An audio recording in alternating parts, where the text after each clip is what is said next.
ನಮಸ್ಕಾರ ಸ್ನೇಹಿತರೆ, ಇವತ್ತಿನ ವಿಡಿಯೋದಲ್ಲಿ ಗೌತಮ ಬುದ್ಧನ ಜೀವನ ಮತ್ತು ಬೋಧನೆಗಳ ಬಗ್ಗೆ ಒಂದು ಕಿರು ಪರಿಚಯ ನೋಡೋಣ. ಜನನ, ಅವನ ಮಹಾನ್ ಘಟನೆಗಳು, ಆತನ ಮಹಾಪರಿತ್ಯಾಗ, ಜ್ಞಾನೋದಯ ಹಾಗೂ ಆರ್ಯ ಸತ್ಯಗಳು, ಮೂಲತತ್ವಗಳು, ಬೋಧನೆಗಳ ಬಗ್ಗೆ ನೋಡೋಣ. ಗೌತಮ ಬುದ್ಧನ ಜನನ ಕ್ರಿಸ್ತಪೂರ್ವ 563ರಲ್ಲಿ ಈಗಿನ ನಮ್ಮ ನೇಪಾಳದ ಲುಂಬಿನಿ ವನದಲ್ಲಿ ಜನಿಸಿದನು. ಈತನ ತಂದೆ ಶುದ್ಧೋಧನ, ತಾಯಿ ಮಾಯಾದೇವಿ. ಈತನ ವಿವಾಹ 16ನೇ ವಯಸ್ಸಿನಲ್ಲಿ ಯಶೋಧರಳೊಂದಿಗೆ ವಿವಾಹವಾಯಿತು. ಈತನ ಜೀವನದಲ್ಲಿ ನಡೆದಂತಹ ಮಹಾನ್ ಘಟನೆಗಳು ಯಾವ್ಯಾವುದು ಅಂದರೆ, ಒಬ್ಬ ವೃದ್ಧ, ಒಬ್ಬ ರೋಗಿ, ಒಬ್ಬ ಸನ್ಯಾಸಿ, ಒಂದು ಶವಯಾತ್ರೆ. ಈ ಮಹಾನ್ ಘಟನೆಗಳು ಗೌತಮ ಬುದ್ಧನ ಜೀವನದಲ್ಲಿ ಮಹಾನ್ ಪರಿವರ್ತನೆಯನ್ನು ಪ್ರಾರಂಭ ಮಾಡಿತು.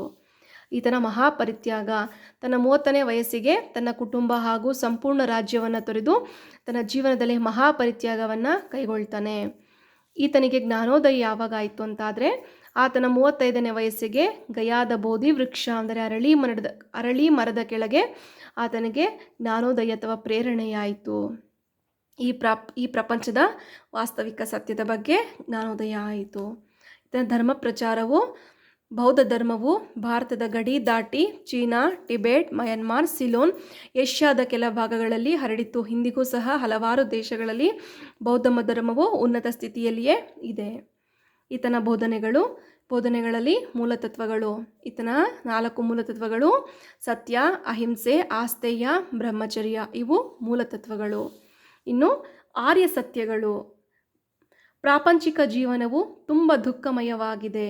ಆಸೆಯೇ ದುಃಖಕ್ಕೆ ಮೂಲ ಕಾರಣ. ಆಸೆಯನ್ನು ನಿಗ್ರಹಿಸುವುದರಿಂದ ಪುನರ್ಜೀವನ ಕೊನೆಗಾಣಿಸಬಹುದು. ಆಸೆ ನಿಗ್ರಹಿಸಲು ಅಷ್ಟಾಂಗ ಮಾರ್ಗವನ್ನು ಪಾಲನೆ ಮಾಡಬೇಕು. ಇದು ಆರ್ಯ ಸತ್ಯಗಳು.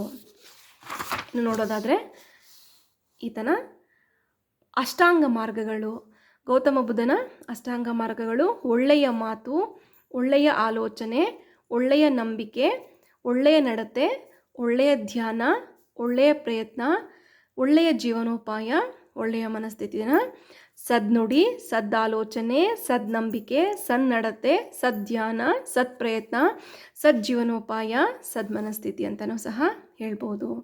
ಇದಿಷ್ಟು ಗೌತಮ ಬುದ್ಧನ ಜೀವನ ಹಾಗೂ ಬೋಧನೆಗಳ ಒಂದು ಕಿರು ಪರಿಚಯ.